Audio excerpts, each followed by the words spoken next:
The 26th of June, 2016. This is David Klein from the History Department at Virginia Tech, and also working with the Southern Oral History Program at the University of North Carolina at Chapel Hill. We are working on the Civil Rights History Project today of the Library of Congress and the Smithsonian's National Museum of African American History and Culture.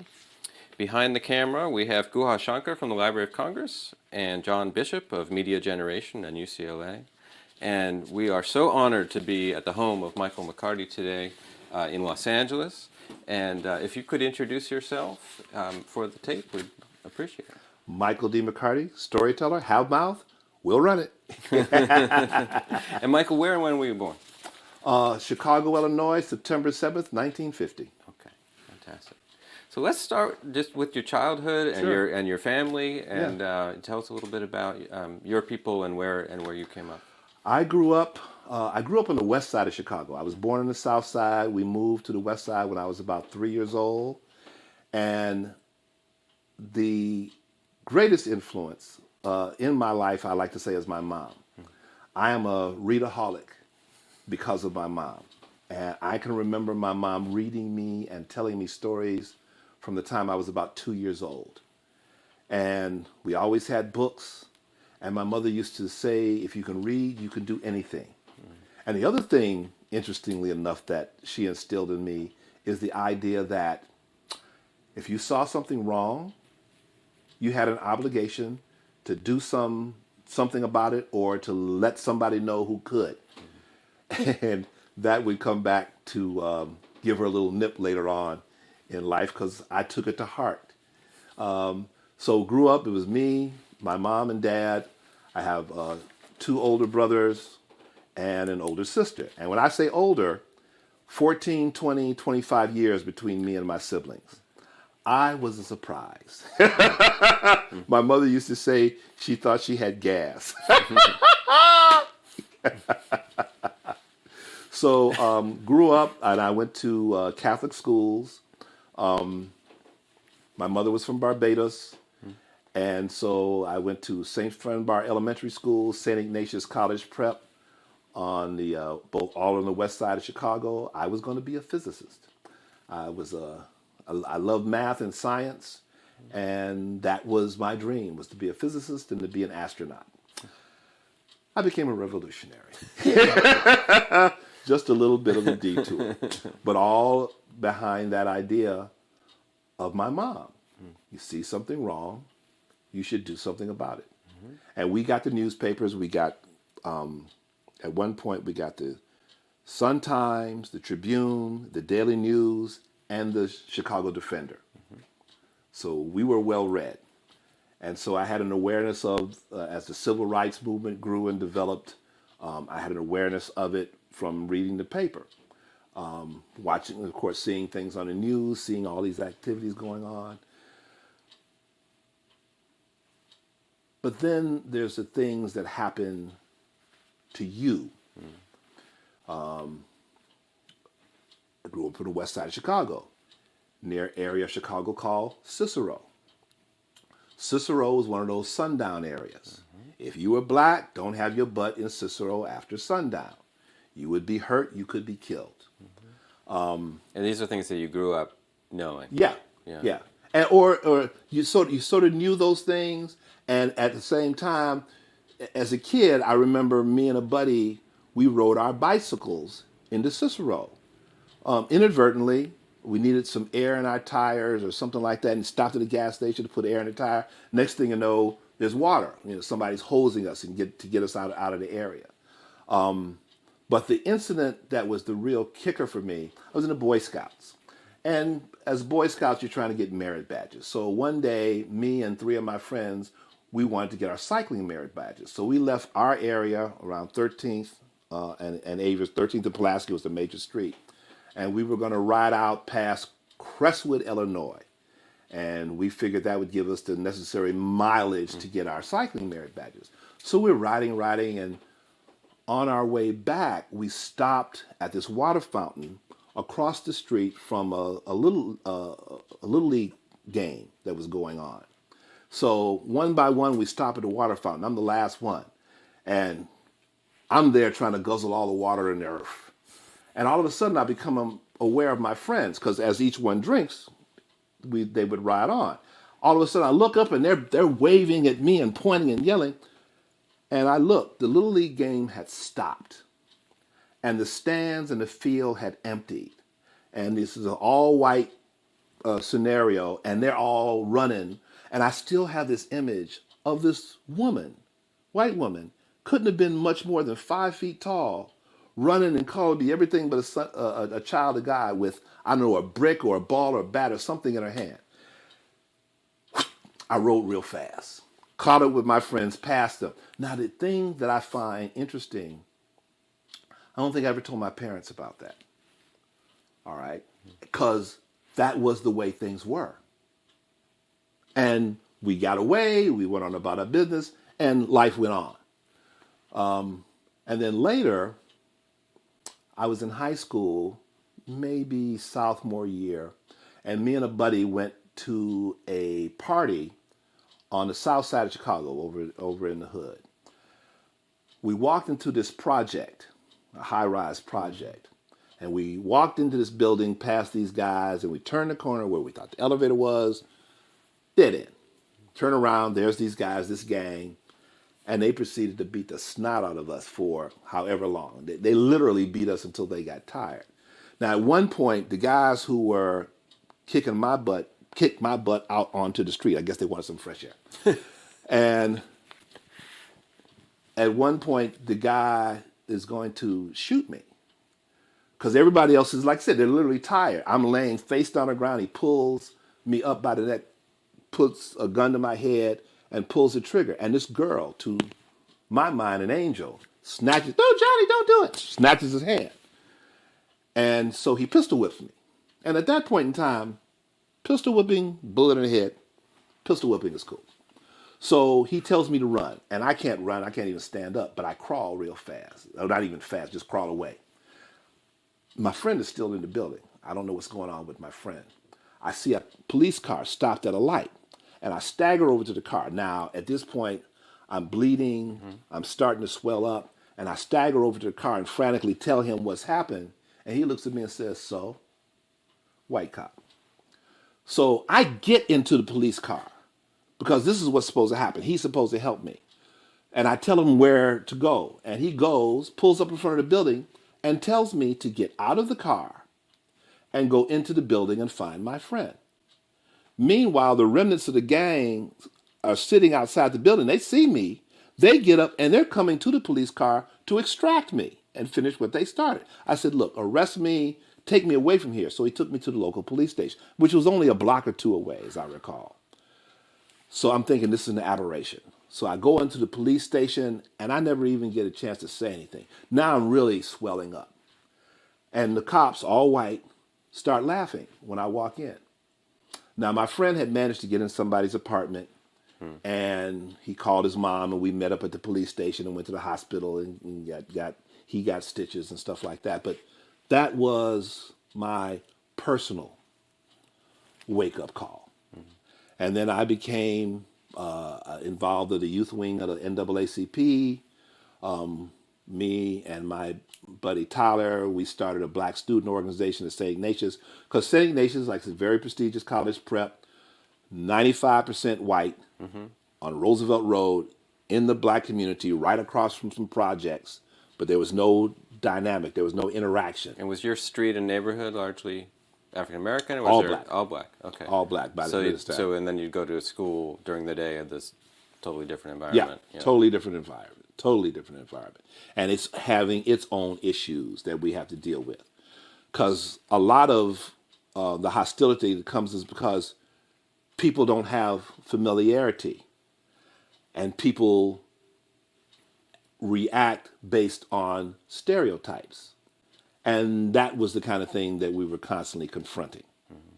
Had St. Ignatius ever had a black student club before? No. How did they not react that I- when you wanted to do this? Well, actually, it's interesting. At first, there was interest because, Jesuits have a history of raising Cain within the church. and fighting for and starting the Mexican Revolution of 1810. Hidalgo, I think he was a Jesuit that helped kick that off, and I know there were other Jesuits involved. So one of the things the school arranged, there was a panel. It would be two or three black guys and one white guy sometime, and we would go to other Catholic schools in the area and have discussions about race relations. So initially, you know, it was supported to a degree, and And then what are the years here? this is High school. let's see. I was in Natchez from '65 until I got kicked out in March of '69. That would have been my senior year, but that's a good story. We'll come back to that. So this is taking place. So 65, 66 was my freshman year. So 66, 67 is when we started this organization thereabouts, and we would have meetings, we would have discussions, we would read books and what have you. And then, as was happening at that time, black student organizations in schools, high schools, and colleges had a list of demands. And we wanted black studies, black history at that time was Booker T. Washington and slavery, and not even then Harriet Tubman so much, but it was very, that was it. So we wanted black studies, we wanted outreach to community, we wanted more minority students in the school. So we submitted our little list of demands, and they basically said, get out of here. So we organized a walkout. And this was a big thing at the school because this is a school where judges and folks sent their kids. So it was a big to-do. So we led this walkout, and the day of the walkout, there was press. My mother found out about this on the news that evening. I came home. Fortunately, my father worked the graveyard shift. He wasn't home. Otherwise, we might not be having this conversation now. So I came home, and my mother was sitting there with my brother and one of my brothers and my sister crying because she just seen this, and she knew there'd be consequences because it costs more to go to this high school than to some of the local colleges. Okay. And they had invested a lot. I was going to be the first one in my family to go to college. And I come in right on. And my brother decided to fill in for my dad. And he burst into the room, and he was going to kick my butt. And I started talking until he listened. I had done what my mother had taught me to do. And in time, she and my father both came to understand that. So the next day, went back to the school, and we were informed. My father took me to school, and we were informed that myself and Tyler we had been expelled from the school, and that was the end of my high school career. Now, I'm going to just here's the thing. It's an amazing story. We went on with our lives. We both became members of the Black Panther Party, and eventually, even after the party, he works for unions. I did a variety of things. 30 odd years later, we get contacted by one of our classmates, Greg Myers.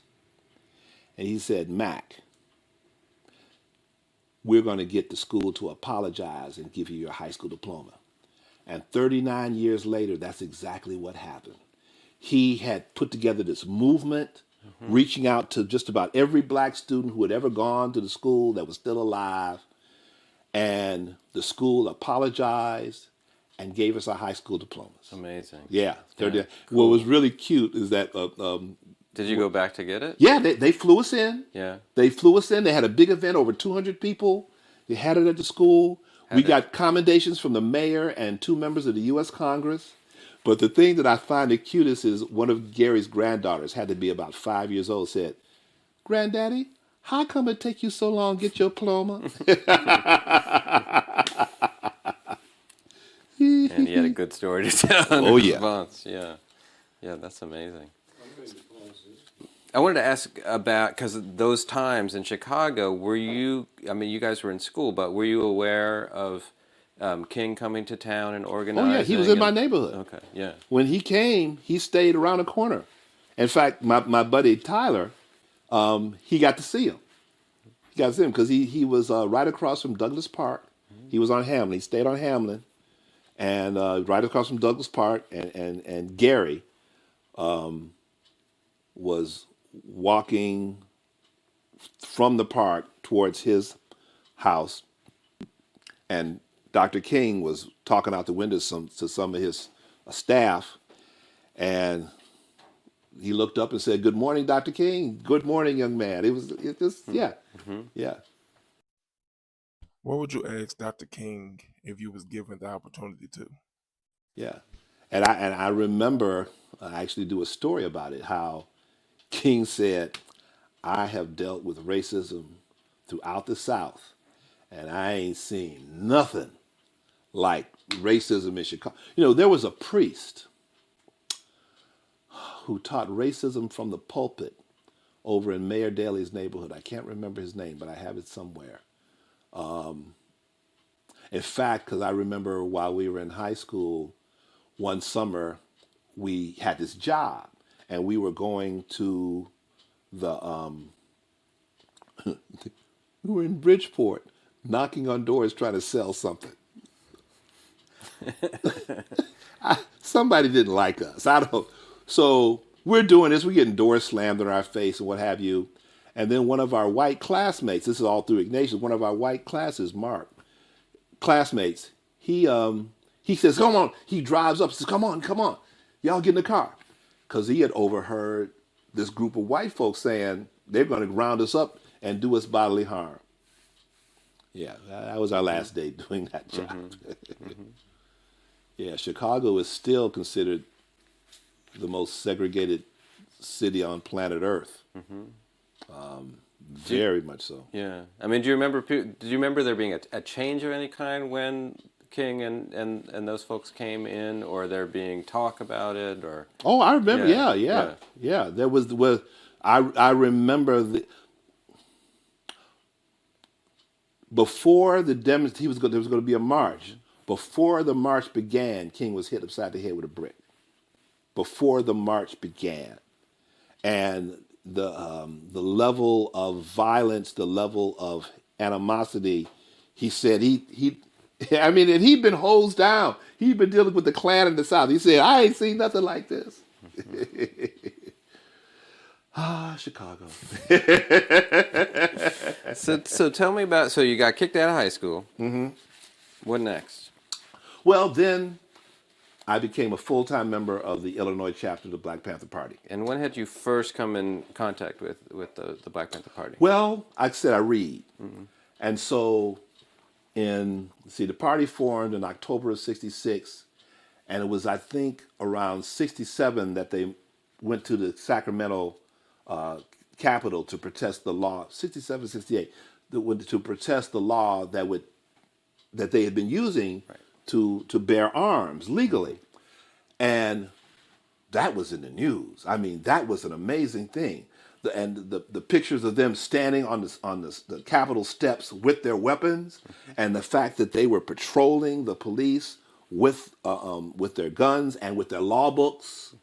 All right, so and I read Ramparts. I read Ramparts magazine among everything else. In addition to Ebony and Jet, I read Ramparts and other magazines and newspapers that dealt with the social dealing with social injustice. So I had a great awareness of the existence of the Black Panther Party and what they were doing out there. And then when they came to Chicago in October, November of 1968, I got the word that there was an office, 2350 West Madison, right in the corner of Western and Madison. I beelined there for the political education class to find out about the party. And a guy I knew, a friend of mine, I used to run track when I was in high school. And this guy, Billy Che Brooks, who was the Deputy Minister of Education, he ran track for Marshall. That's how I knew him. And when I arrived at the office, there he was. And so I became a part of the education cadre, which was quite apropos. We taught the political education classes. We read, we discussed, we there was a reading list. Everybody had to read, but we had to read everything on the reading list. And we would have these discussions, and then we would lead these political education classes. We would sometimes give talks. There were times when Fred would send me in his place to a debate or to give a speech, which was more than a notion because Fred was a phenomenal speaker and leader. So those were some of the tasks that I became involved in when I was in the party. And when you're talking about Fred, you're talking about Deputy Chairman Fred Hampton, one of the most amazing, like I said, speakers, a motivator, a leader, and someone who taught me the true meaning of commitment. Totally committed to this. And I mean, Fred was, the thing that was so amazing about Fred was 21 years old when he was assassinated. But Fred was, as they say, an old soul. I mean, in high school, he had been organizing out in Maywood at the various high schools. The blacks couldn't swim at the pool. Fred said, "Okay, we got to do something about this." That's what he was about. He was about doing something about things, and he was also someone who was open to learning new things, taking new approaches. Friend of mine, when he came to join the Illinois chapter of the Black Panther Party, there's the stereotype of the Black Panther Party as being an anti-white organization. No, we were anti-injustice. And one of the things that made the party dangerous was the idea that we saw beyond this concept of race, and race being a tool that was used to divide people who should be working together. So my friend came up to join the party, and it's like, "So give me a gun, I want to kill some white people." And Fred said, "No, brother, that's not how we do things. All right, here's some literature, take a look at this, and if you're still interested, come back," which he did. But many people aren't aware of the fact that's Fred Hampton in the Illinois chapter that started the Rainbow Coalition. Oh, yeah, we had the Rainbow Coalition, the Black Panther Party, the Young Lords, the Young Patriots. Now, people don't know about this. The Young Lords had been a Puerto Rican street gang that became political. The Young Patriots were poor Appalachian white folks. And you can see in American Revolution 2, it's on YouTube. You can see the meeting where Bob Lee and Hank Gaddis, who were our field secretaries, had gone into this community, into the poor Appalachian white community, to talk to these people about why poor whites and poor blacks should be working together. And there was this meeting, and Bob Lee is talking, and at the end of the meeting, this Mike, I can't remember, Mike Gray. Mike Gray was the director. He interviews this old guy and says, "Well, what do you think about what the Panthers said?" And I paraphrase it like this: "Well, if them Black Panthers going to support us, I guess we should support them Black Panthers." And a week later, Bob Lee was in the area by himself doing some organizing, and he was stopped and arrested by the police, put in the police car to be taken away. Young Patriots saw what happened. They saw what happened, and they put the word out. Before that police car could go, they came and surrounded it. Men, women, and children, white men, women, and children surrounded, and they made the police let Bob Lee go. Poor whites, black folks working together, that was a dangerous thing for the powers that be. And that outreach started. The Young Patriots, the Young Lords, there were other groups that became associated with it. They started organizing their own Breakfast with Children programs. They started having their own political education classes. They started talking about why we should not be fighting with each other, why we should be working together. Oh, that was a dynamic, and that was inspired by Fred. And why was that threatening to the powers that be? Divide and conquer is the oldest tool in the book. What do? Here you have people that should be working together, and enter COINTELPRO. All right, enter COINTELPRO. So what do? You drop. You have people drop misinformation. So and so. One of the other things that the Black Panther Party was doing was working with the street gangs and getting them to stop exploiting the community and to become political. At the time, the biggest gang in the country, not just Chicago, in the country, was the Black Pea Stone Nation, the Black Stone Rangers, later called the El Rukns. And Fred and Bobby Rush had these meetings to try to get them to shift their focus and become political. The FBI, under the COINTELPRO program, all of this is when we didn't know at the time that William O'Neill, our head of security, was an FBI plant. But someone would call the Panthers or write a letter. Someone would call the Black Pea Stone Nation. Yo, so-and-so, they're trying to set you up to keep us from doing this working together. And it almost worked. All right. It did not get to the point they would have liked it, but people got to see. We didn't know this thing was happening, but we knew something was going on. All right.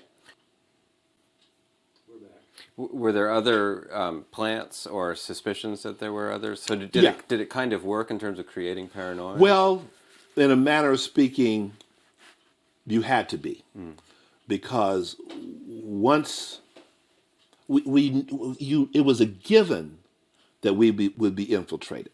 It was a given.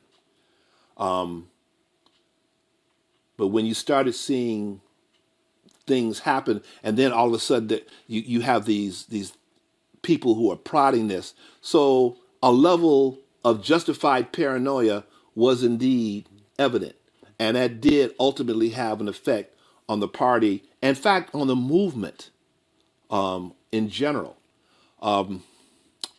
I like to make reference to this book, The Burglary, about the peace activists who broke into the FBI office in Media, Pennsylvania, March 8th, 1971, the night of the Ali Frazier fight. Because they broke in that night because they knew, well, they hoped that that would allow them ease in getting into the office because everybody would be watching the fight. And that indeed was the case. They are who discovered COINTELPRO in one of the files that they took. And then we found out all manner of stuff that was going on. I mean, oh my goodness. I can't remember her name. There was an actress here in LA who was a supporter of the party. She would do fundraisers and what have you. J. Edgar Hoover ordered the FBI office here in LA to neutralize her. They started a rumor. She was pregnant. She was married. They started a rumor that the baby wasn't her husband's. And the baby died. The woman committed suicide. The LA FBI office was commended for having successfully destroyed this woman's life. Okay. Oh, whew. Yeah. So that's the kind of thing. And again, we didn't know. Like I said, again, we knew, but we didn't know. But our approach was, we are going to keep doing positive stuff. We are going to keep serving the people and helping the people. Thus, the breakfast program, the free medical clinics, which J. Edgar Hoover said that the most dangerous thing we did was the Breakfast for Children program, because the government wasn't feeding any children at that particular point in time. In fact, the subsequent programs that came were essentially the government saying, okay, we can't have these Panthers showing us out. We're going to feed them. Head Start. Yeah. Yeah, exactly. Yeah. So what other programs? So, and it's very interesting. At the 40th anniversary of the Black Panther Party, I was in Oakland, and there was a report by people from other chapters. And it was very interesting because at the time, we were immersed in wherever we were. All right, there was the national stuff, there was the local stuff. You got the paper, you read about stuff going on, but unless you were at some other, visited some other place, you didn't know what was going on. So in Illinois, we had we had breakfast with children programs all over the city. We had the Spurgeon Jake Winters free medical clinic over on the west side. There was a prison visit program because a lot of people who had relatives in prison couldn't go to visit them. They didn't have car transportation. So we had buses that would take people to go and visit.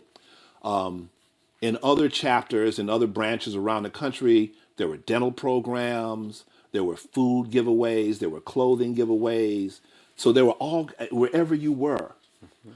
But here's something you probably don't know. So in Chicago, there were these two sisters who were in charge of the breakfast program. So they were always working to try to organize to get donations of food, donations of money. The Panthers, we provide the bodies, and then churches and community centers provided us a space. But it was a constant search to get food and money. So these two sisters went to meet with these white businessmen, multimillionaires, okay, to get support for the breakfast program. So they did their presentation. And this is what they were told. You're not violent enough. If you, as an organization, will engage with violent altercations with other black organizations, we will give you all the money that you want. Think about that. Well, we didn't go for that. But invariably, we weren't the only organization to whom that offer was made. And there were there were other organizations who took the money. Okay. So again, here we are saying, okay, we want to do this good thing. Say, oh, no. We need you to kill other black people. We need you to engage in violent altercations with other blacks, and we will support you. Yeah, I only found that story out a few years ago. I was in Chicago, and I was having my birthday party, and I stayed in touch with my friends from the party, and one of the sisters told us about that. Wow. Yeah. So much meddling from outside. Oh Yeah. yeah. COINTELPRO. I've given away literally dozens of copies of that book, The Burglary. Essewan is the local black bookstore. I go in there and just like grab a whole bunch of them and give them to folks. Because these things, people don't know about this. People don't know about this. All they know is the stereotype. My daughter is a teacher in Chicago. And she has these kids. She calls them her surrogate kids. It's one of her neighbor's grandkids. And she takes them out to stuff. And I give them books and things like that. And so one of them is the oldest boy is in high school. And for Black History Month, these two white boys had done a presentation on the Black Panther Party. And in their presentation, they stated that the Black Panther Party had been a gang. And this young man raised his hand and said right away, no, the Black Panther Party wasn't a gang. And these two students and the teacher essentially told him to shut up. This young man and three other black students, black boys, stood up and threw up a fist. I'm going to be giving them some books when I see them when I go back to Chicago. But there's so many stereotypes about the party. Just a few weeks ago, right after Ali, within a day or so after Ali passing away, these on the sports program, this guy was saying, Ali was in the Nation of Islam, and they were an anti-white organization, and the other guy said, like the Black Panther Party. Yeah. It's all wrong. Yeah. Should we take a break for a second? Okay. Can I ask about, and this can sometimes be a hard thing to talk about, but sort of gender roles and sex relations in the Black Panther Party. And I know, as you say, it was different in every chapter. So Were there any issues in Chicago or yeah? Well, how did I think Kathleen Cleaver stated that the men in the party were a product of the society and the system. But a friend of mine wrote a book, Jacoby Williams.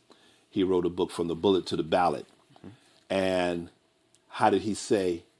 He said there were some folks who would try to play that male dominant thing, but the sisters wasn't having it. All right, they wasn't going for that.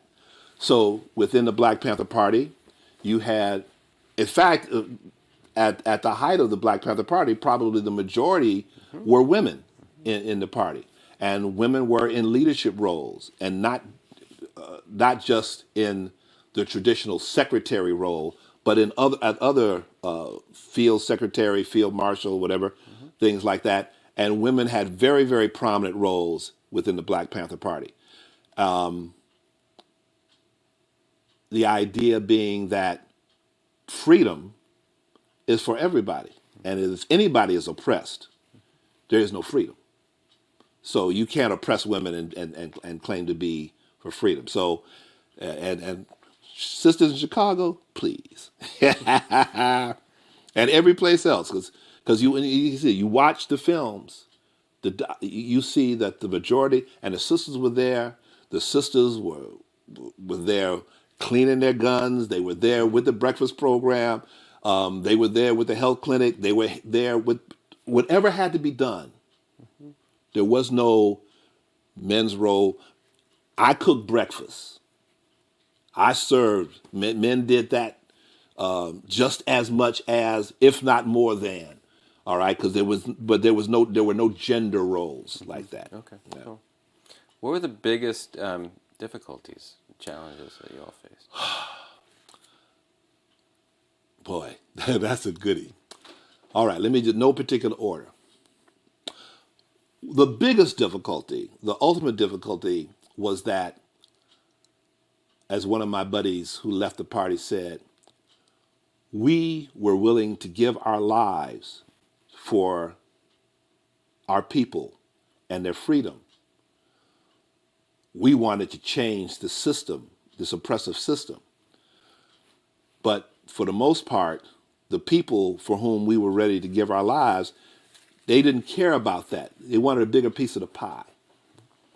So education, getting people to be aware that there was a system that was oppressing them was a great obstacle. That was a great obstacle. And then having to overcome the obstacles of fighting against a system that had unlimited resources. And here we are, some folks from the hood, saying, we're going to take this on. And we did. And we did. And we raised scunion. But it was, what did they do? They would arrest us. They would bust into our offices and destroy. And it's interesting, in our Chicago offices and all the Panther offices, one of the things they always destroyed whenever they saw it were our supplies for the breakfast program. Okay? Our supplies for the breakfast program. But it drained us. It drained our resources. When they did things like the New York 21 or in Connecticut with the, I can't remember, there was 6 or 7 pounds. Wherever they did those mass arrests. So that meant there were lawyers, there was bail, and these things were a constant drain. There was suspicion zone too, and create disunity. Oh yeah, Right. yeah. I said then COINTELPRO dropping this, dropping that. Right. So it was a constant drain on our resources. And when you think about the fact that this was an organization that was started by these 2 college students that managed to become an international organization. A few years ago, I was in Australia and New Zealand. And wherever I go, I read. I read about the culture. So I'm reading about Maori culture. I'm reading about the Aboriginal culture. And I read how when they were having their fights, their movements, they'd been inspired by the Black Panther Party. One of my storytelling friends, Baba the Storyteller, he does a lot of work down in South Africa. And a few years ago, he went to Peru. And he contacted the Afro-Peruvian community before he went. And he asked, is there anything that you want to bring you from the U.S.? Information about the Black Panther Party. So the party is still an influence around the world. I mean, there was in India, there were all these places where it had an influence. But there were so many obstacles. But the approach was, okay, pick an obstacle and let's kick it in the butt. Message in some ways, but also bringing people in. And so, there was the focus on the lumpen proletariat, right, from the streets. Yeah. Can you talk a little bit about the folks that came to you or that you went to and how that worked? And this was another amazing thing about the party. We were a blend of the community. Yes, you had the lumpen, the street folks, but most of us were students, high school and college students. All right, and then you had folks who were teachers, worked at the post office, had businesses. You had this multi-layer of people who were all coming together and all working together. And that in and of itself was an amazing thing. And then the alliances that we had with other organizations, both black organizations and organizations of other colors. So all of these people came together. And this was one of the great strengths of the 10-point platform and program, because we were organized, we were focused around that. And that gave us a common goal. Now, talk about Fred and his level of leadership for a second. Because here you have a group of people, and there were some of us who couldn't stand to be in the same room or even zip code of some others because just of personality differences. But because of Fred and the leadership, because of the organization around this 10-point platform and program, we were able to transcend those differences that would normally have not only broke us apart, but we never would have come together. But because of this focus, it's like, okay, what are you here for? We're here for the people. We're here to serve the people. We're here to ferment revolution. We're here to change this injustice that we're facing, that all of us are facing. It didn't matter the shade of your skin or what have you, you were being oppressed. It didn't, okay, you could have a PhD and the police would still whoop your butt. You could be an illiterate gangbanger and your butt would be whooped. So we had people who came in and we all came together and we had that common goal. And that was one of the great strengths of the party, was having that kind of focus and having the leadership that saw the big picture and then broke it down. Because that was the thing. Because in our political education classes, we broke things down. So, we studied Marx and Lenin, we read Mao, read all this other stuff, but we broke it down to you and your children, and you're trying to feed them. You want them to get an education. You want them to be able to walk and go to wherever they need to go without being harassed by anybody, be it the police, be it by gangbangers, whatever it was. And here, we want to put an end to all that. So, yeah, the strength, one of the strengths of the party, one of Fred's strengths, was that ability. Because you have leaders who are great orators. You have leaders who are great organizers and motivators, all right? It's a rare leader that encompasses all of those things and then some. And Fred was one of those people. That's why he was targeted for assassination. He was one of those people who brought people together. And he did that in a conscious way. And it may not have been his first notion, because for a lot of people who came into the party, the idea of working with whites was not forefront because there was that natural distrust. But then seeing beyond that, seeing beyond the artificial distinctions and saying, okay, we have to make a conscious effort to not buy into that. We got to change our mindset. And that's a challenge to do. But with a leader like Fred and that whole mindset of the party, it happened. Can you tell me about the assassination and Oh yeah. Oh yeah. the reaction? December 4th. No, let's go back December 3rd. The night before, there'd been a rally at our People's Church over on Ashland. Fred gave one of those speeches. I am a revolutionary. And he gave that speech that he wasn't going to die slipping on a piece of ice. He was going to die serving the people. So after the rally, a bunch of us came to Fred's apartment, me being one of them. And we came and we ate and we talked, we discussed, probably argued and what have you. And I remember falling asleep on the couch. About 2 a.m. I woke up, left to go to my parents' home, taking a bus. So left about 2 a.m., got home, hardly laid down in bed, got the phone call. There had been a raid. Fred had been murdered. The night before the raid, William O'Neill, our head of security at an FBI plant, had given Fred 6 times the lethal dose of Seconal. Fred was going to die regardless of whether they put those 2 bullets in his head at the end of the raid because of what O'Neill had done. All right. They were so scared of Fred, they killed him twice.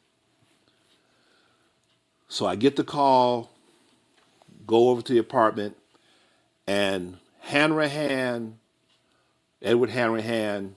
who had organized this under the direction of the FBI, in their arrogance, they hadn't secured the apartment.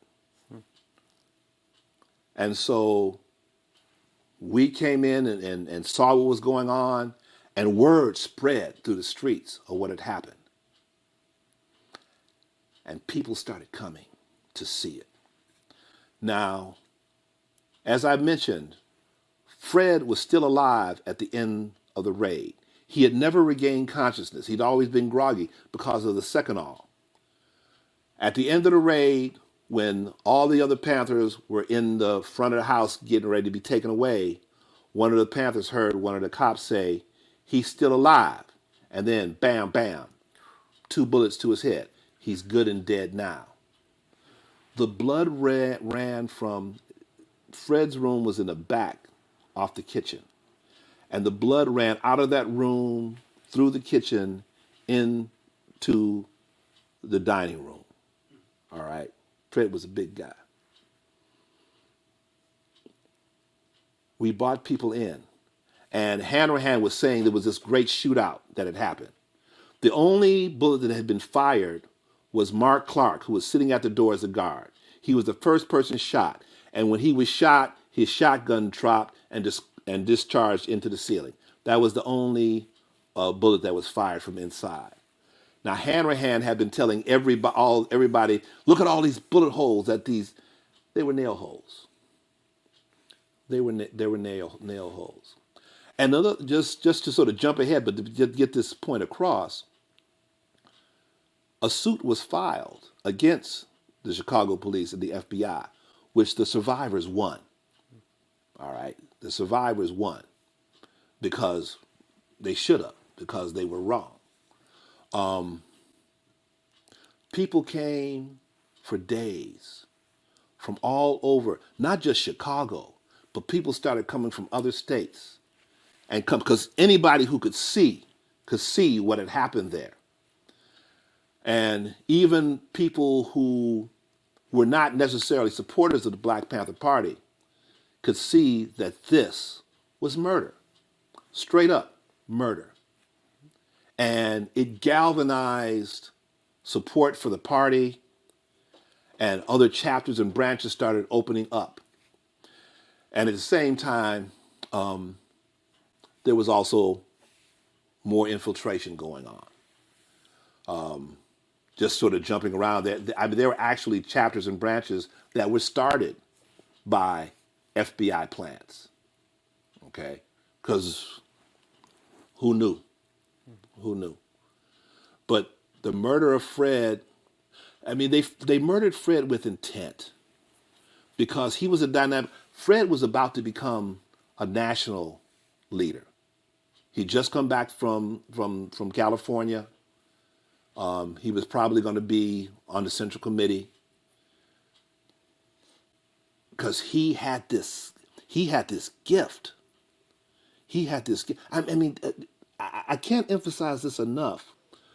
The ability to get people to transcend their personal differences. And what happened ultimately? What is the thing that actually destroyed the party? Was these personal differences being influenced and prodded. With Fred, that might not have happened.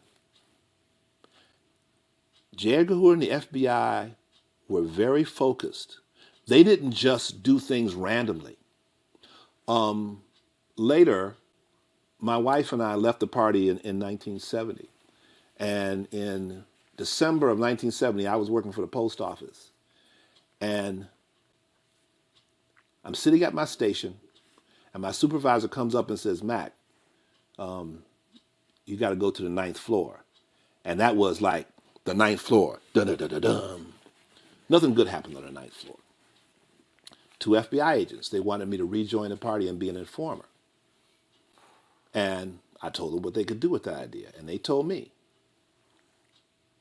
we can make your life very difficult. Either you'll work for us or you won't work. I wasn't working for them. A few months later, I get a document in the mail. How many guns I own, how many rounds of ammunition I bought, conversations I had with somebody about revolution in a bookstore.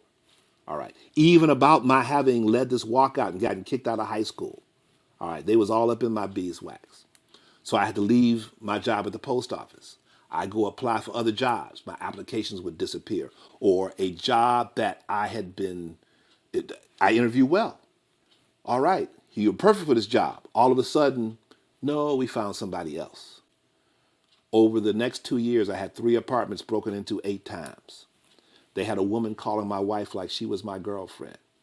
I mean, it was a daily thing, a daily thing. And to think about it, I wasn't even in the party anymore. I had left the organization, but they could destroy my life, and so they attempted to do so. All right. And who knows how many other people were subjected to things like that, and who maybe bought into it. All right. So yeah, it was a challenging time. But being in the Black Panther Party was my rite of passage. It was one of the highlights of my life. It shaped the course of the rest of my life, and I'm happy with that. So why did you? Oh, okay. I need to take a breath after all that. I know that was amazing. Get some water or something? We can start again. Okay. It's very moving. Yeah. But thank you. So, Grace. why did you and your wife leave the party at that point? Was your wife also in the party? Yeah, my first wife. And she was pregnant. And like I said, one of Fred's great abilities was to bring people together. And when Fred was murdered, that ability, that's not something you can transfer to anybody. Yeah, somebody can give a speech for somebody, but you can't be an intermediary between people. And for a variety of reasons, directions, issues, Fred had a way of using my abilities in a way that maximize who I was. Other people didn't have that skill to have me doing other things. And at some point we decided to go. We just decided to leave. And I went back to school, and so did my first wife. And then we had our daughter. And then they came along and said, okay, play with us, do things our way, or we can make your life difficult. Now, what I did ultimately, because it was hell. Like I said, it was 1972 was a year of hell for me. 71, 72. So I joined the Army. I said, you're going to watch me. You're going to observe me. I'm going to go someplace where you can observe me. I'm going to play soldier. I'm going to get these people off my back. And so I went to the Army, and I had basic training and advanced individual training, AIT, at Fort Polk, Louisiana. So, This was a dangerous time to join the Army. well, Vietnam had winded. They weren't taking anybody else to okay. Vietnam at the All right. time. I was going to say. And I was doing some. I'm smart, okay, and I'm calculating. I said, okay, GI Bill. I'll go to school. I'll go in here. I'll learn some stuff. I'll get some stereo. I had my, but I knew they would come and watch me, so I played soldier, and so my first day, December 8th, 1972, Fort Polk. You got the guys who were gangbangers who were, go to the Army or go to jail. Then you got the guys who were going for the GI Bill who were nervous. So you got guys looking tough, guys looking nervous, and me. I'm smiling because nobody's messing with me. All right? And the sergeant comes up to me and says, young man, you don't seem to be fazed by this. I said, Sarge, it's just another day. He said, I like your attitude. I'm going to make you platoon guide. And they told me my job was to make out duty rosters and give orders. And they told me they would punish me if I did any work myself. I said, let me see. You want me to tell people what to do and not do the work myself? I'm a Virgo. I can tell people what to do. All right. So I got promoted. So I go to my advanced unit. I got the same job. So one day I'm walking past my basic unit, and one of the permanent duty guys comes up to me and says, Matt, these government people have been coming around here. They've been asking all kinds of questions about you. I said, okay. I knew this was going to happen. The very next day, my first sergeant comes up to me and says, Mac, these government people want to talk to you. Okay. I told him a story. And I got some people off my back. And that was the end of that. I had one of the FBI agents in tears after I got through. I've seen the error of my ways, and I'm here to serve my country. And you learned the power of story that day. That's indeed. Hey, story is my gift. Story is my gift. And now I share these stories because, again, people don't know. And we're dealing with the same things. Here we are. It's 40, 50 years later. We're dealing with one of my friends, his wife was a teacher in Atlanta. And she noticed that a lot of her kids, they were lackadaisical when they came to school. They didn't have breakfast. They didn't have breakfast. Right. Dealing with the same issues. We're dealing with police brutality. Anybody, you want to shoot somebody black, go right ahead. Yeah, we're dealing with the same issues. And the Black Panther Party and what it stood for is still relevant because those same issues we want freedom, we want land, we want education. We're still needing these things. I'll tell you a story that would be funny if it wasn't so sad. So since 1992, I've been a professional storyteller. Every February, I'm doing Black History Month programs, elementary schools and middle schools. Every year, up until about 2 years ago, I stopped asking this question because I hated the answer. I would ask this question, name me a famous person in Black history. And the number one answer is Martin Luther King. And then I say, why is he famous? And this look of puzzlement comes over faces. And for 20 years, I got this answer. At least once, he freed the slaves. I got that answer from a parent in Watts one time. And it's frightening. It's frightening. It's absolutely frightening. Another time I was at a school, middle school, and I'm telling these stories about overcoming racism and prejudice. And this 7th or 8th grade black girl raised her hand and said, "What is prejudice?" I didn't know whether I should be happy that she didn't know what it was, or sad / pissed because you're in 7th or 8th grade. You should have studied the civil rights movement. You should have studied slavery. You should have studied the Black Power movement.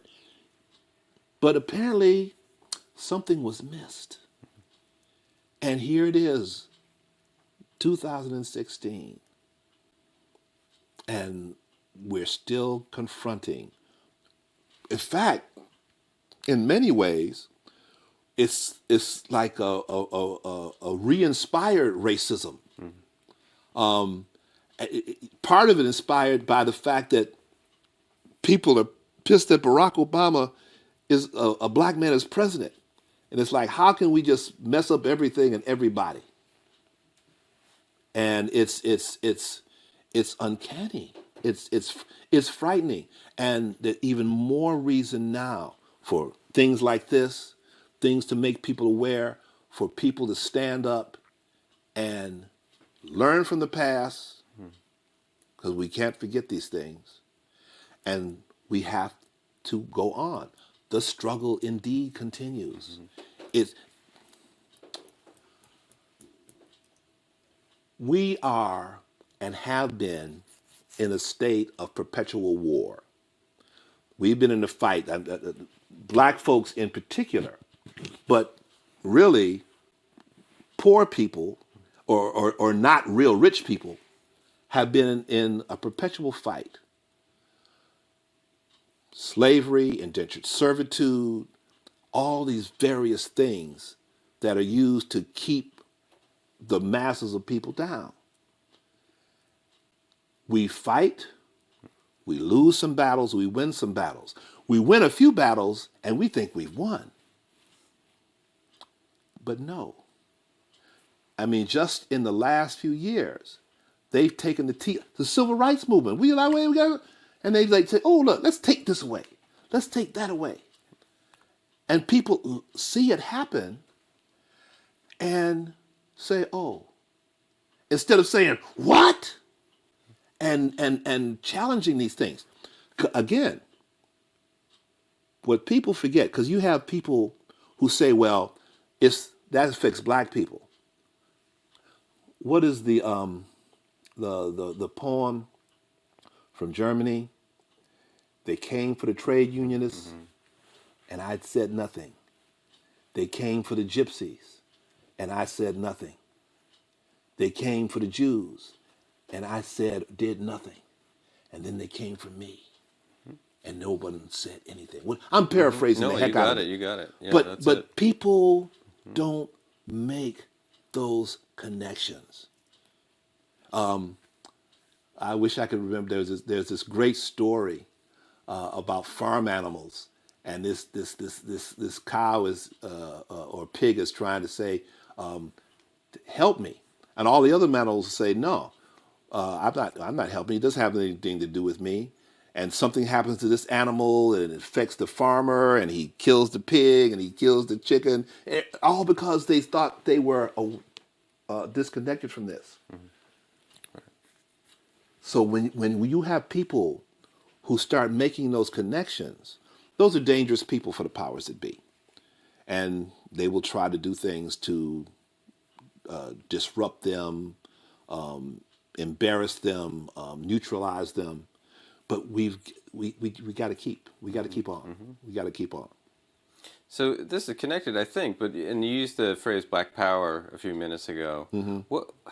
What does Black Power mean to you, and has what it means to you changed over time? No, it is as so when Stokely Carmichael made that popular back in the day.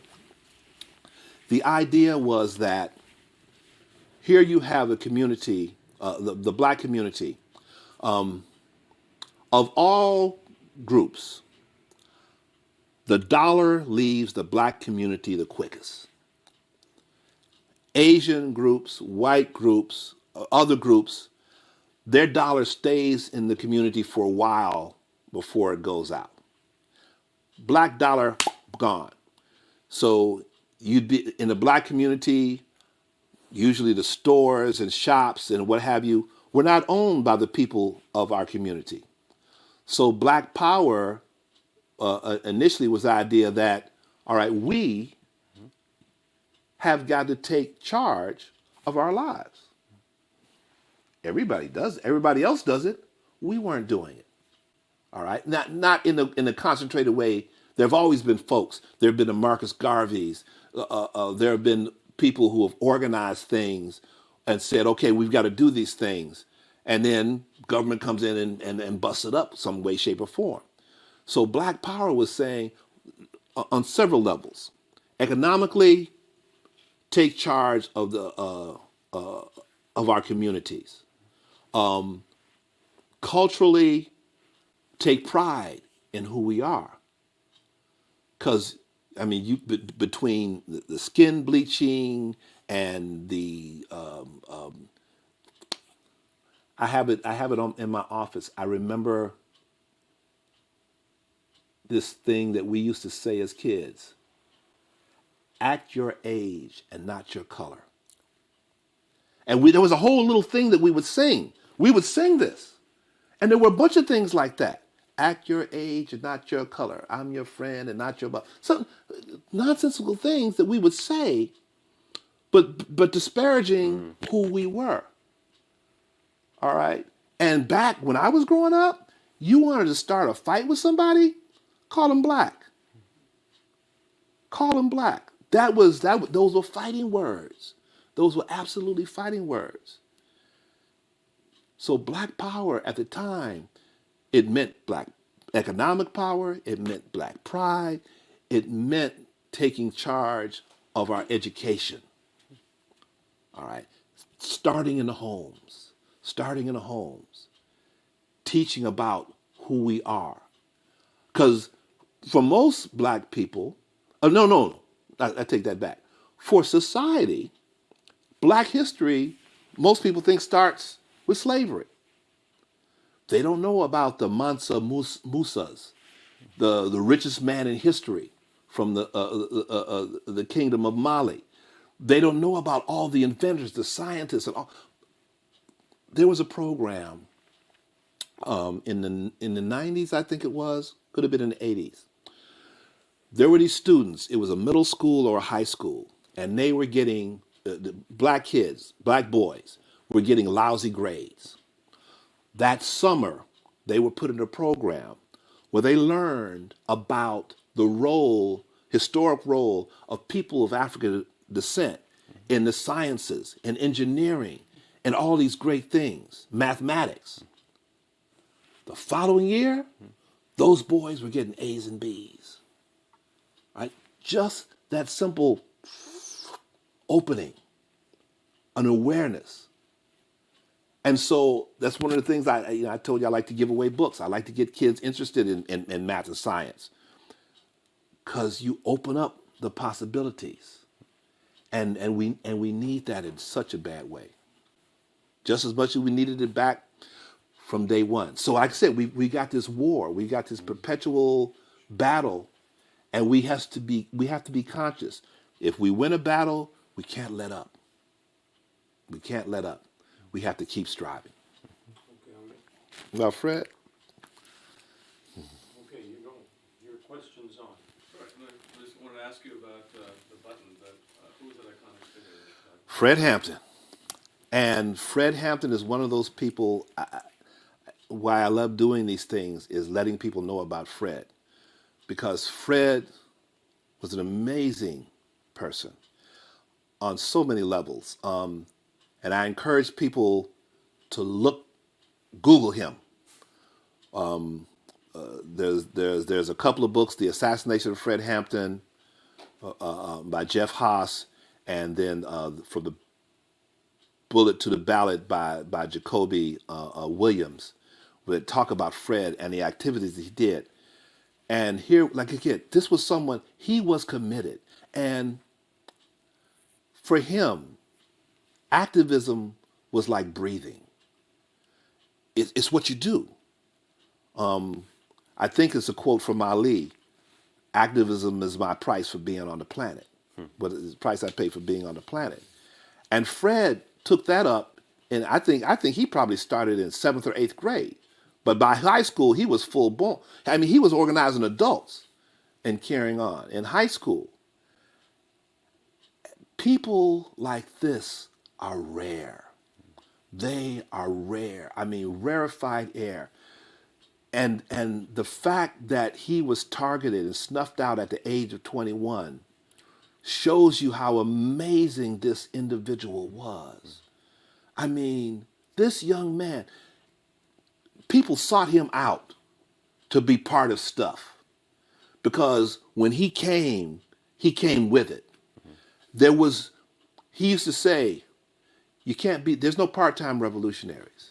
Is you is or is you ain't. All right, if you is, fine. This is what we do. We pour our lives into this.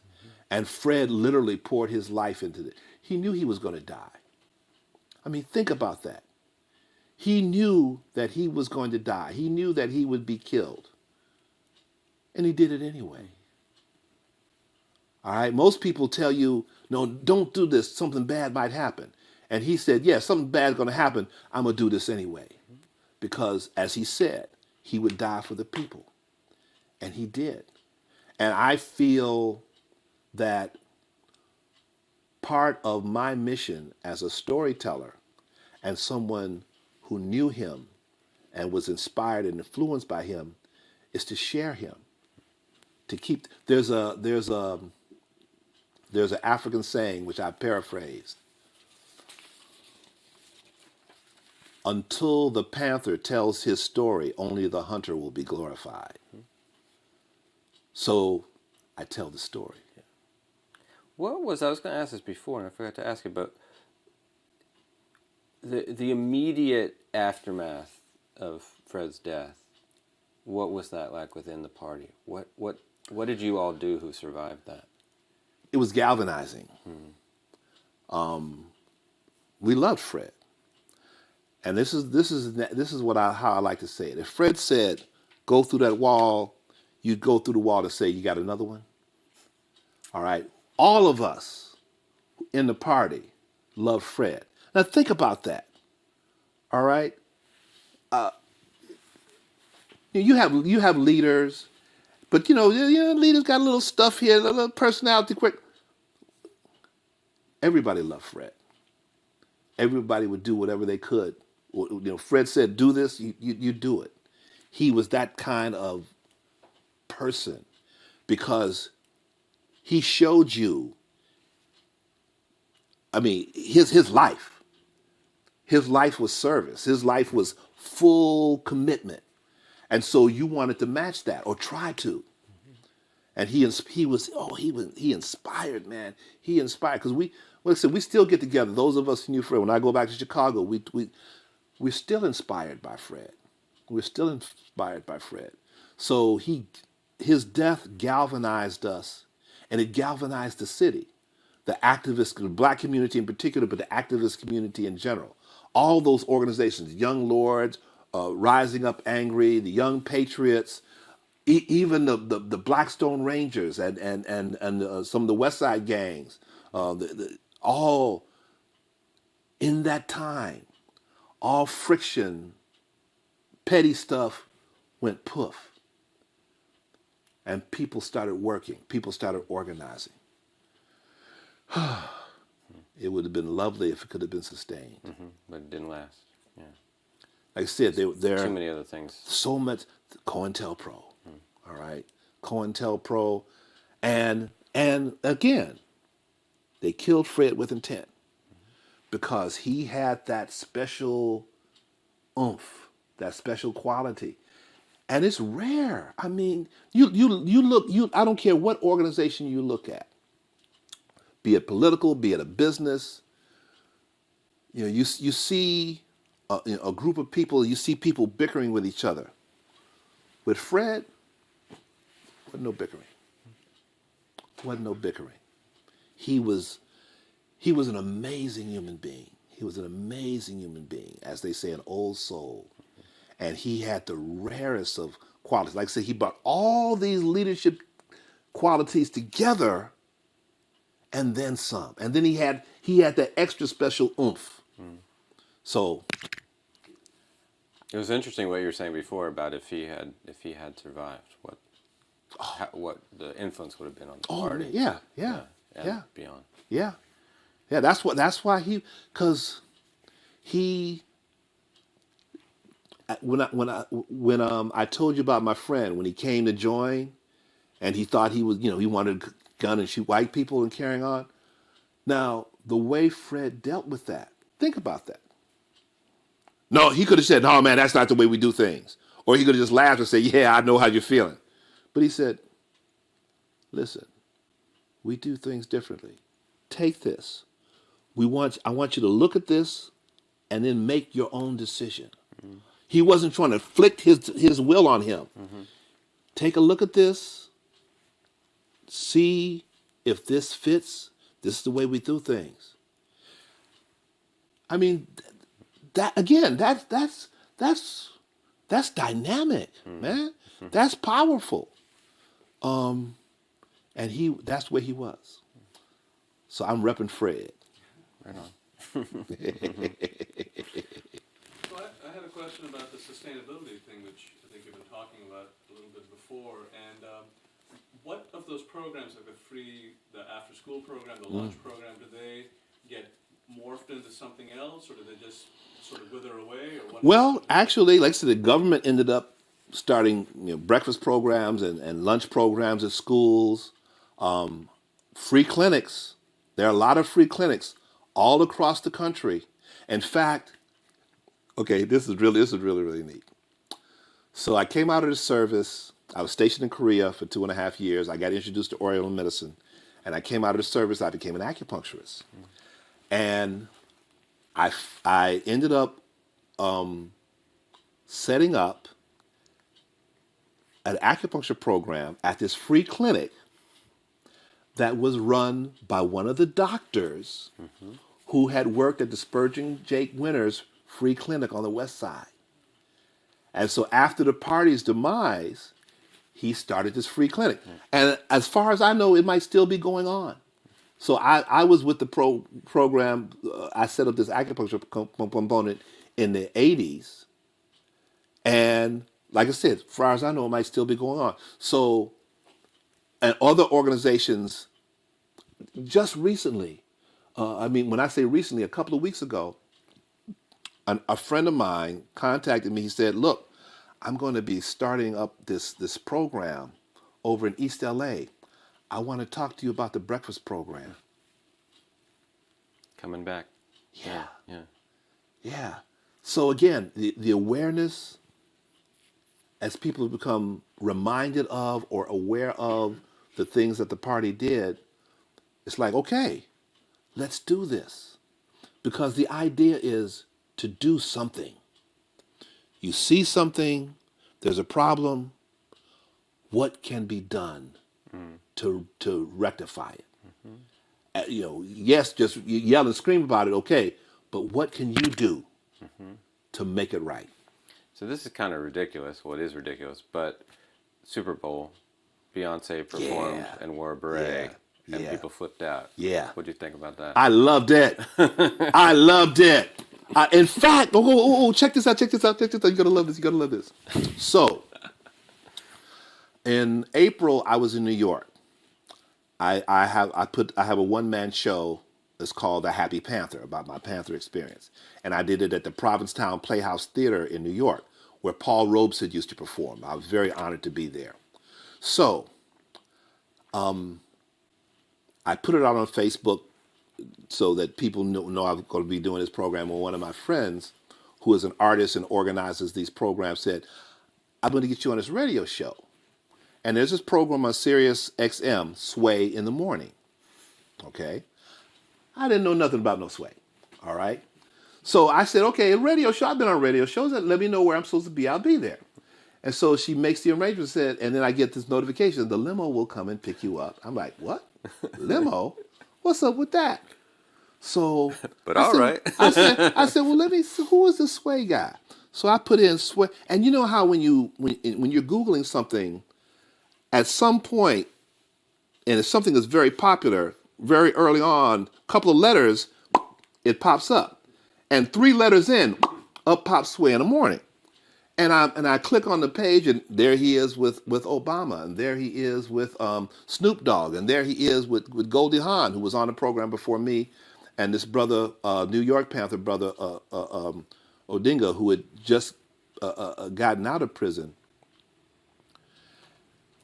He had been inspired by Beyonce's tribute. And he said, I want to let people know what the Black Panther Party, in fact, I want to know. And so that's how myself and Sekou Odinga ended up on that program. And it was a great interview. He's an international program. And it was really funny because, like I said, I didn't know anything about it. My grandnephew, who lives in New York, I sent him the link to it. And he wrote back to me, Unc, I didn't know you had it like that. You chilling with Sway? And I recovered quickly. I said, it's the way I roll. But again, what she did, and then, people have issues with this and issues with that. I'm looking at the big picture. An entire generation or two were saying, What's that about? yeah, what's that about? And I had, after the program, I recommended some books. People contacted me. What were those books that you said? What were those books that you recommended that we read? Because I am an advocate for literacy. I want people to read. Knowledge is power if you utilize it. And so, right on Beyonce, because it shook people up and it pissed people off. And I like that, because there are some people who need to be pissed off on a daily basis. Amen. So I had one more question. Could you talk a little bit about your storytelling and how that ties into notions of activism for you? Oh, yeah. Oh, man. I love my life. I've always been a storyteller. When I was in high school, that's when I formally started telling stories about Black history and culture, because I would read these books and I would find out these things that weren't anything I'd ever heard in school. And why didn't I know about these things? And I would share it via story. And then in 1992, I discovered there was such a thing as professional storytelling. I've been doing it ever since. And I realized that via story, because see, the power of story is this. Storytelling is non-judgmental. If I give you a lecture, or if I'm a preacher, I'm saying to you, I know you do not. Listen to me. Storytelling is a sharing. I have this story. It means something to me. Perhaps you'll like it. It's like sharing a plate of cookies. Here, I made these oatmeal cookies, or I made this sweet potato pie. I'd like to share it with you. Hope you like it. If you don't, fine. But I'd just like to share it with you. And that's where you come from with storytelling. You're not condescending. You're sharing. And there's a power in that, because therefore the listener takes from the story what they want, what they need, what they will. And they don't feel imposed upon. And so once I got into the storytelling and I saw its power, as I was telling you before, I work in prisons. I teach storytelling to inmates. I teach them that their stories are important, their stories have value. And most of them many, if not most of them, they don't think they have stories to tell, and they don't think their story has any purpose, any meaning, any who wants to hear this. And I tell them, everybody has at least one story that they need to tell, either because they just need to tell it or there's somebody that needs to hear it.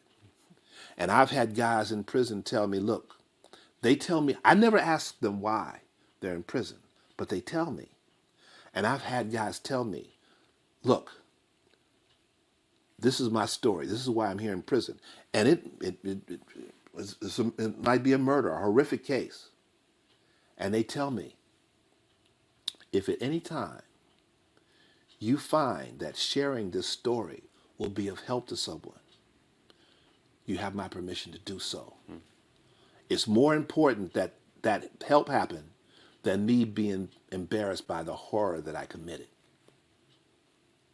That's a large step. That's an amazing step for people to take. An amazing step for people to take. And we all have these stories. I remember I was working at a homeless shelter downtown LA.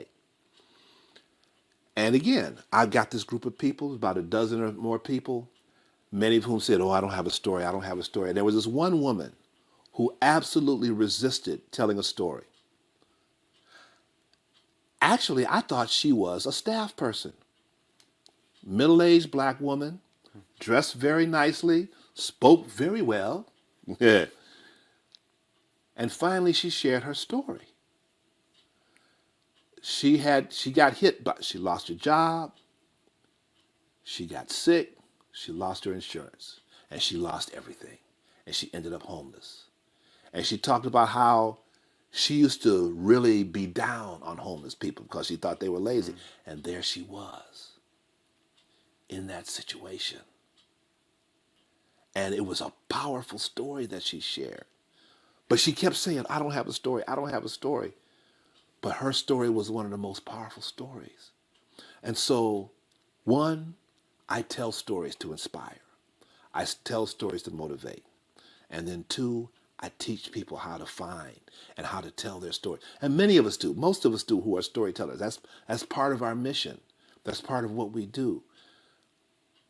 And it's amazing to see the light that happens when somebody all of a sudden, they're telling a story and these guys are listening to them. I had a session, it was the last session, and the last session is the guys telling stories. And most of the guys are telling funny stories. And this one guy gets up, he walks up and he says, I'm sorry, Mike, I don't have any funny stories.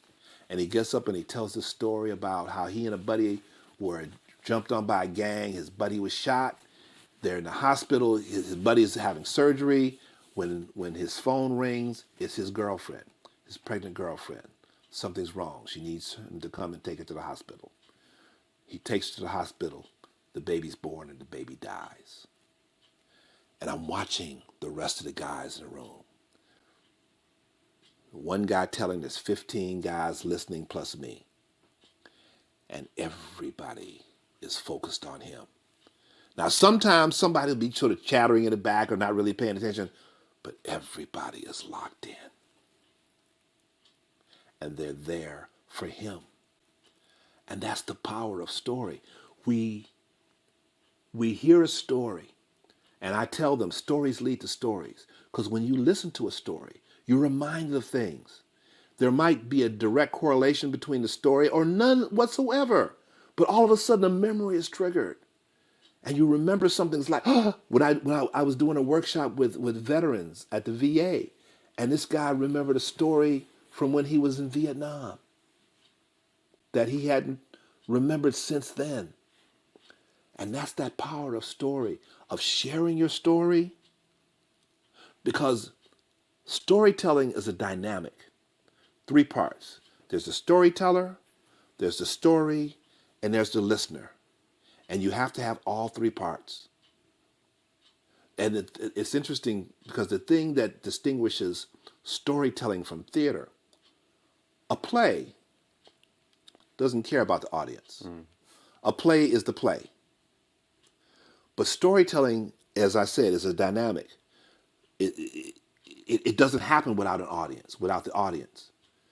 And the audience defines the story. The storyteller tells the story, and all of a sudden, there's this dynamic that grows. And all of a sudden, as a storyteller, I'm saying, I might have told a story 100 times, 1,000 times. All of a sudden, at this one particular audience, something different comes out. And it's because of that dynamic that happens. And that's the power of story. And storytelling, you are literally in somebody else's head. Because when I tell a story, all right, if I'm telling a story about something that happened to me, you weren't there. You don't know what these people look like. You don't know what this room. You know, I describe a park and a baseball game. You don't know exactly what that was, but your mind creates an image based on my words. I'm in your head. Back to power. Yes, Yeah. I'm in your head. I'm in your head. And so my story has become your story because it's my story, but it's your images. So do you see these guys in prison realize that they have power then Yes. through this? Yeah. There's this bulb that goes off, and it's an amazing thing to behold when it happens. It's an amazing thing. I mean, I see these guys come in. At first, they're either they're skeptical or they're entertained because I'm a great storyteller. What can I say? You know. But then all of a sudden, when they come to that realization that one of the guys wrote this and remind me, I'll give you a copy of it. He said, because I have him telling stories on day one. And all of a sudden he's telling the story and he's sort of telling the story and he looks up and he says, they're all listening. They're looking at me. They're all listening to me. Oh, wow. Oh, wow. I can tell a story. And it's a moment. It's a realization. And I tell them, it's like developing a superpower. It's like developing a superpower because when you can tell a story, you can paint those pictures and you can take command of that where you have developed a skill that is useful at every level of your life. So for these guys, some of them told me, so now when my kids come and visit me, I have a story to tell them. All right. I'm not searching for words to say. I can tell them about this class. I can tell them about what I learned.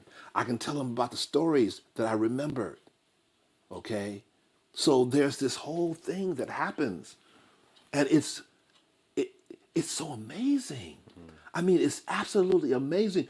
When I see it, and as I'm talking to you, I'm seeing these various faces because there have been hundreds of guys that I've worked with, and I see these faces, and they're happy. I remember the last session, and these guys were coming in, and they came in. They had purpose. They had purpose. They came in with determination, and sometimes I have to okay, who's going to be the first one? These guys came in. And I said, hey, I'm first, and he's going to be second. They'd already worked this all out. And it was like, bam, bam, bam, bam. They're getting up. One guy, he got up, and he said, you all know me. I'm never getting out of here. And I found, the story was about how he found his spiritual path in prison. And how, like another guy in another story, he made the determination that he was going to be happy, he was going to be joyous, and he would share it with whoever would allow him to. Another guy told this amazing story about the mask that they must wear in prison. Because he said, you just can't be you. You got to put on this front. You got to put on this mask. Rarely, sometimes you might find some people that you can be you with. But it takes time. And these guys, they tell these stories, and it's just amazing. And they have these. I used this thing called a story bag with all these miscellaneous odd little things, and I had one little bookworm. It's a little open little book and it's a little worm. And this guy ended up taking every week he took this story, and it became an allegory of his life. And every week he took it further and further to this bookworm who became a butterfly, who was trapped in this room, who eventually got out the room and eventually died, but it died free. All right, so it's amazing, this little simple thing, telling a story. But it has such tremendous power. And these guys come up, a couple of weeks ago I ended a class, and this guy, 38 years old, been in prison since he was 16. So he's been in longer than he was out. And he said, I'm probably never getting out. All right. And he's thanking me. He's thanking me for helping him to find and tell his story.